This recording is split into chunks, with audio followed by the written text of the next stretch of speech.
Fil-Kumitat ta' Drittijiet tat Tfal tan Nazzjonijiet Magħquda għaddejja ħidma biex jitfassal kodiċi dwar l-intelligenza artifiċjali u kif it-tfal jistgħu jitħarsu iżjed mit-teknoloġija. Ma' TVM News Juliana Xerri Ferrante spjegat li l-ambjent diġitali jista' jaffettwa d-drittijiet tat-tfal fosthom l-edukazzjoni. Il-Kumitat daħal fi studji kbar kif inu l-aħjar li t-tfal jiġu protetti.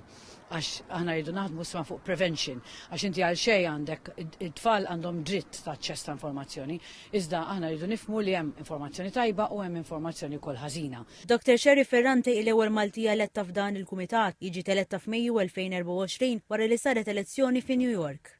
Apparti Malta l-Kumitat huma magħmul minn 17 l-esperti ieħor minn pajjiżi differenti. Il-drittijiet ta' tfal ma tistax tgħid li dritt wieħed aktar importanti mill-ieħor huma kollha ugwali.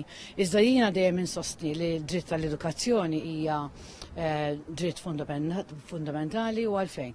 Għax jekk inti m'għandekx l-edukazzjoni ma tistax tifhem id-drittijiet l-oħra.